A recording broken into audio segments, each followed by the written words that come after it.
Welcome to The Debate.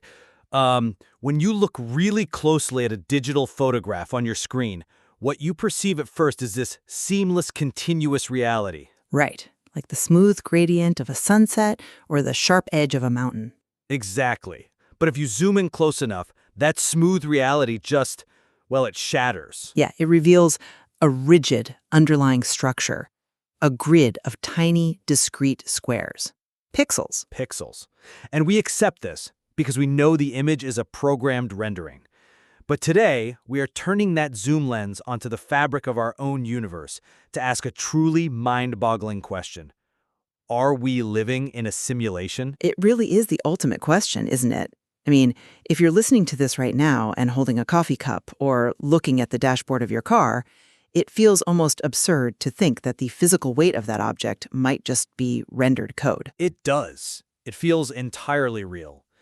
But our central debate today revolves around whether the universe's inherent characteristics, its underlying mathematical structure, and the strict limits of physical constants serve as compelling physical clues that we live in a programmed reality. Right. I'll be taking the position that the statistical likelihood of ancestor simulations, combined with the universe's incredibly elegant, computationally efficient structure, provides a completely rational framework suggesting we are indeed in a simulation. And I take the opposing view. Because while the idea is endlessly fascinating, without direct evidence, testability, or observable glitches in spacetime, this hypothesis remains an unfalsifiable philosophical concept. Basically, it belongs strictly to speculative philosophy, not empirical science. Well, let's start with the foundation of the simulation hypothesis, which really took off with a brilliant piece of statistical logic. It relies on a very structured progression of thought. The numbers game. Exactly. Imagine an advanced civilization. This could be our own descendants in the far future or entirely different entities in a higher realm. If a civilization reaches a point of immense technological maturity, it's reasonable to assume they would possess the computing power necessary to create highly realistic simulations of entire universes. Right, the ancestor simulation concept. The idea that they would, run simulations of their evolutionary history just to study it. Yes. And here's where the math kicks in. If they have that technology, and they decide to actually use it, they wouldn't just run one simulation. They would run millions, perhaps billions of them simultaneously. Which requires an incomprehensible amount of computing power. But sure. Theoretical computing power, yeah. But within those billions of simulated universes, there are trillions of conscious minds experiencing what they firmly believe to be reality. I see where this is going. It's just a staggering numbers game. You have one original base reality, and you have billions of simulated realities.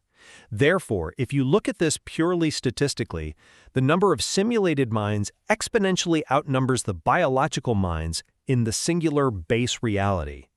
Right. So if you pick a conscious mind at random, like yours or mine, by pure statistical probability, the odds that we happen to exist in that one incredibly rare original base reality are infinitesimally small. I mean, the math practically insists that we are millions of times more likely to be existing within one of the simulations. Look, I approach this from a completely different direction because while that cascading logic sounds seamless, it fundamentally misunderstands the boundary between a thought experiment and empirical science. How so? The deductive logic holds up perfectly. It is a brilliant piece of deductive reasoning, yes. But wait, you're building this whole statistical house of cards on pure assumption. I wouldn't call it an assumption. Well, I would. The logic holds, but the variables are entirely ungrounded in physical reality.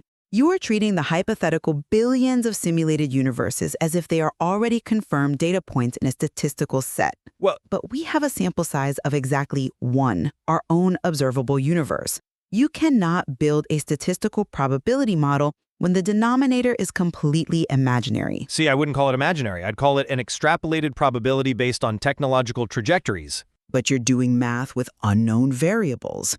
The statistical argument relies on multiplying assumptions, assuming an advanced civilization survives its own technological adolescence, assuming they develop infinite computational power, And, assuming they possess the specific desire to run these ancestor simulations in the first place. Right, but When you place an unknown on top of an unknown on top of an unknown, you aren't doing statistics anymore. You are multiplying unknowns.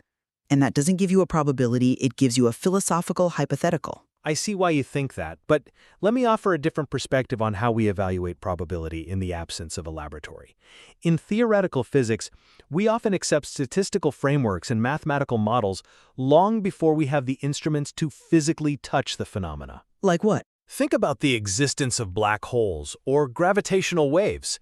The math predicted them decades before we had the tools to observe them. Yeah, but those mathematical models were derived from the observable laws of gravity in our universe, not from, speculations about the psychological motivations of future alien civilizations. That's a fair point, but the sheer scale of the computing power available to a post-human civilization creates a mathematical asymmetry that is just hard to ignore.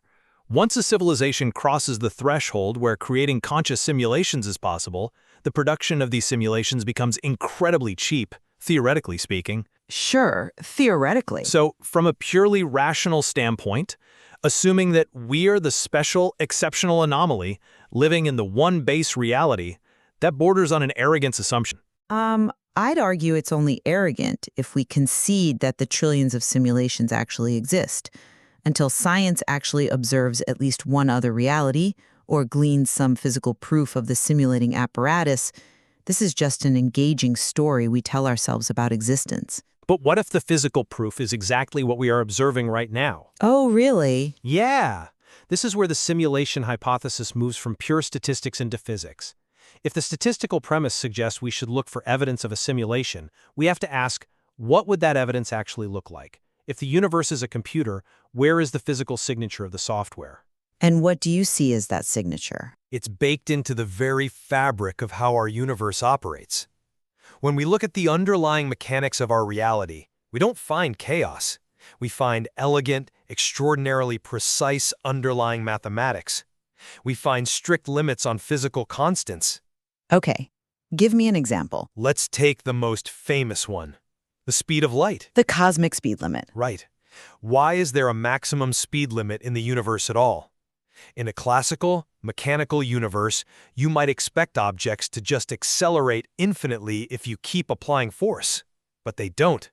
At about 300,000 kilometers per second, the universe puts up a hard wall. True. Now think about this from a computer science perspective. In a programmed reality, a computer processor can only calculate information so fast. It has a clock speed. Ah, I see the connection you're making. The speed of light functions exactly like a processing constraint. It's a maximum bandwidth limit for rendering information in our universe. Causality itself can only ripple through the universe at the speed of that processor. I have to admit, looking at the speed of light as a maximum bandwidth limit is a profoundly elegant idea. It really does make intuitive sense when you phrase it that way. It gives me pause. It's a powerful aha moment, right? It mirrors the exact underlying syntax we use when we program our own simulations. It is powerful, but, and this is a major but, have you considered the historical trap of anthropomorphism here? You mean projecting human traits onto the universe? Exactly. Throughout human history, we have always used our most advanced contemporary technology as a metaphor for the universe. It's a psychological reflex. How so? Well, when we invented complex clockwork in the 17th century, philosophers argued the universe was a giant, precise clock. When the steam engine drove the Industrial Revolution, we suddenly began describing the universe as a thermodynamic engine. Okay. Today, our absolute highest technological achievement is computation, artificial intelligence, and virtual reality. So naturally, we look at the universe's mathematical structure and say, aha, it looks just like computer code.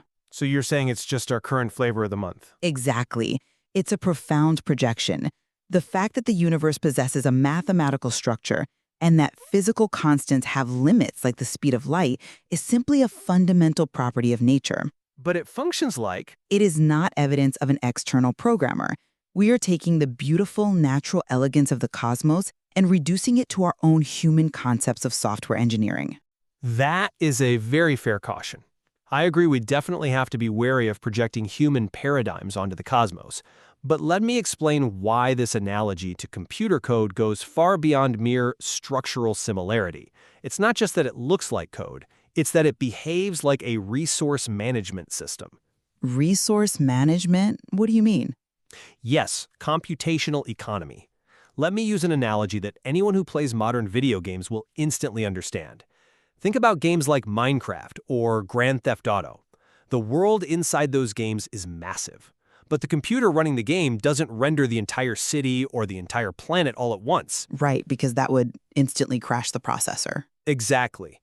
It only renders the environment the player is currently looking at. If you turn your character around, the city behind you isn't fully rendered in high resolution. It's stored as pure data, as probability, until you look at it. The engine only calculates reality when it's strictly necessary to save processing power. Okay, I follow the gaming analogy. Now look at quantum mechanics in our universe.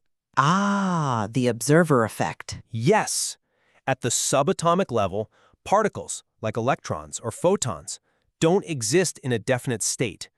They exist in a superposition, a blurry cloud of probabilities. But the exact moment you measure or observe that particle, the probability wave collapses, and it snaps into a definite fixed position. Right. Why would the universe operate that way?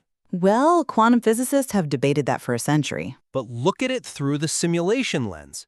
If our universe is a simulation, calculating the exact position and momentum of every single subatomic particle in the entire cosmos, all the time, would require an impossible amount of processing power. So you're saying the system just doesn't do it? Exactly. It leaves them as unrendered probability waves until a conscious observer interacts with them. It is the exact same computational resource management strategy we use in our own video games. Okay, I'll grant you that it is incredibly clever to map quantum collapse onto video game rendering engines. It's a beautiful parallel. But you are still inferring intent and design where none is proven. Wait, how so? The mechanism fits perfectly. Because the mathematical elegance you describe, these specific physical constants, the quantum states, is precisely what allows us to exist and ponder these questions at all. The anthropic principle. Precisely. If the physical constants were not exactly what they are, there would be no universe, no stars, no carbon, and no conscious beings capable of debating this. Right, but The elegance isn't a clue left by a programmer. It's a fundamental prerequisite for our existence. To say that quantum superposition is a processing constraint to save GPU power is a wonderful narrative, but it resides entirely in the realm of interpretation, not observation. You are looking at a natural boundary and applying a technological narrative to it. But wait, isn't that what science does? We observe a phenomenon and construct a theoretical framework that best explains the mechanics of what we're seeing. Yes, but for this to move out of the realm of philosophy and into rigorous science, we cannot just rely on interpreting mathematical elegance. We need something concrete. Concrete evidence. Yes, if the universe is a computer, where is the physical hardware? Where are the glitches? We need a way to actually test this hypothesis. And that leads to the most insurmountable wall in this entire discussion, the complete lack of falsifiability. I actually don't concede that the simulation hypothesis is inherently unfalsifiable. Science is constantly developing new methods to test what was previously thought to be completely untestable. We actually do have theoretical ways to look for the hardware, or more specifically, the glitches. I'm very curious to hear how we test this, because right now it feels completely out of reach. It comes down to the fundamental nature of space and time. If our reality is being computed, then space and time cannot be infinitely continuous. A computer cannot calculate infinity. Therefore, space and time must be made of discrete, individual chunks. Like the pixels in the digital photograph you mentioned at the start of the show. Exactly. If you zoom in far enough into the fabric of space-time, it shouldn't be a smooth continuum. It should reveal a pixelation. A fundamental, discrete 3D grid at the smallest possible microscopic scale. Okay, but how do we possibly observe the pixels of the universe? By looking at things that travel across that grid. Specifically, some scientists suggest we can look for anomalies in the distribution of high-energy cosmic rays. Cosmic rays. How do those reveal a simulation grid? Let's unpack the mechanism there. Gladly. Cosmic rays are incredibly high-energy particles shooting through space. Now, if space is perfectly smooth and continuous, those particles should travel evenly from all directions. But if space is actually a discrete 3D grid of pixels, it changes how things move. Think about moving diagonally on a checkerboard versus moving straight along the squares. Oh, I see. The diagonal path across a grid requires a different mathematical calculation. Exactly. If a cosmic ray travels diagonally across the microscopic grid of spacetime, it would interact with the grid differently than a ray traveling perfectly straight along an axis. It might lose a tiny bit of energy or scatter in a specific, predictable way. So, by studying the energy limits and scattering patterns of cosmic rays heating our atmosphere, we are quite literally looking for the rendering errors of the universe. That scattering is the glitch we are looking for. It is a theoretically testable proposition. A theoretically testable proposition, perhaps. But let us look at the empirical reality of that search. Because while looking for cosmic ray scattering is fascinating physics, to date, absolutely no definitive signs, no glitches, and no pixelation in the fabric of space-time have ever emerged. Well, not yet. Every time our instruments become more sensitive, every time we look deeper into the microscopic structure of the universe, we don't find a rendering grid. We just find more nature. But you have to admit, we are limited by the technology of our time. We haven't found it yet. Our instruments might simply not be advanced enough to see the pixels. And there it is. Do you see the epistemological trap here? The epistemological trap? Yes. You're setting up a system where no matter what evidence I bring you, you can twist it to fit your theory. The goalposts can be moved infinitely. I wouldn't call it moving goalposts. It is. If we look for a grid and don't find a glitch, the proponent of the simulation hypothesis simply says, well, the simulation is just running on a better computer than we thought, so the pixels are smaller. We just need to look closer. That's not twisting the theory, that's just acknowledging technological limits.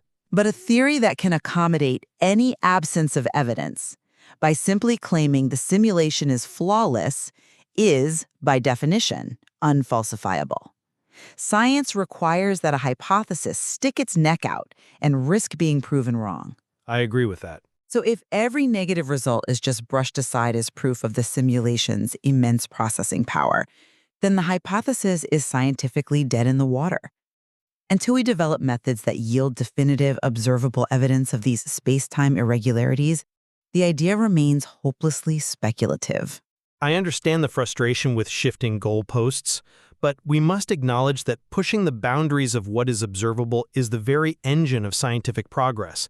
The fact that we have not yet found definitive signs of pixelation does not invalidate the hypothesis. It doesn't validate it either. True.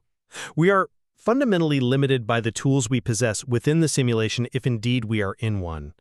But the search itself forces us to ask better questions. I'm not saying the pursuit of deeper understanding is flawed. Exploring the informational structure of the universe is incredibly valuable. But we must be rigorous with our categorization. What do you mean by categorization?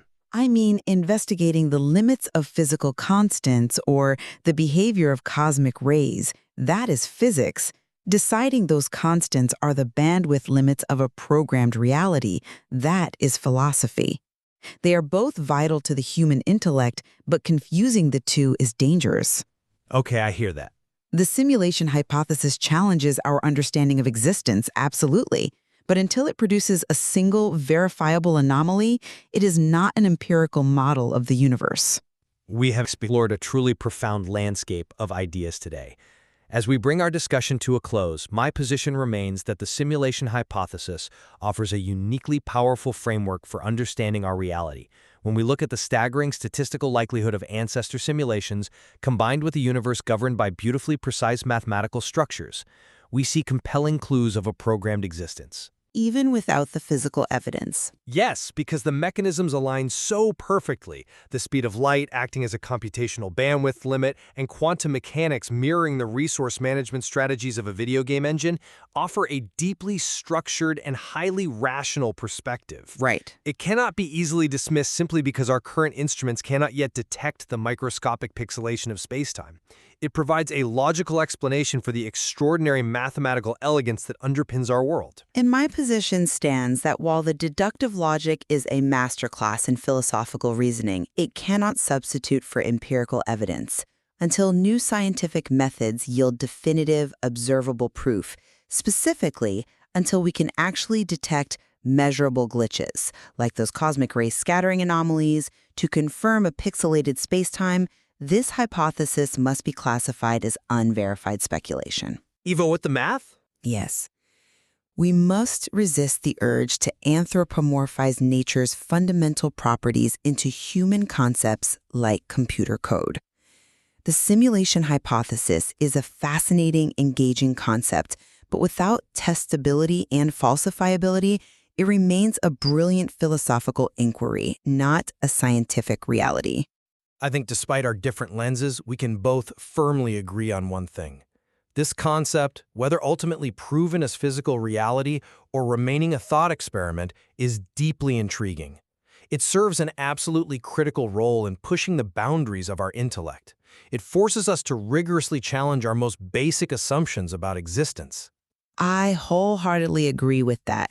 The value of this debate isn't necessarily in finding an immediate definitive answer, but in the rigorous challenge it provides to our thinking.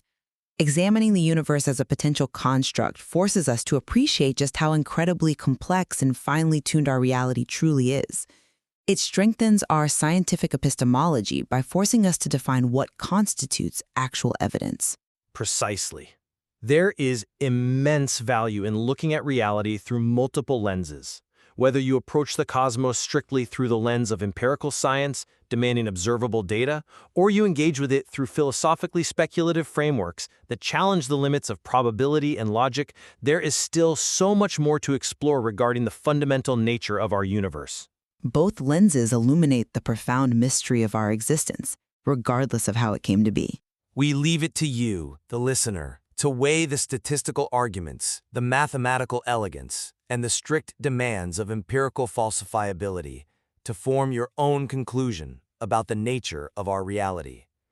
Next time you hold your coffee cup or look at the dashboard of your car, ask yourself, do you see the fundamental physical building blocks of nature, or do you see the rendering resolution of a beautifully programmed world? Keep questioning the nature of our universe. Goodbye, and thank you for joining us on The Debate.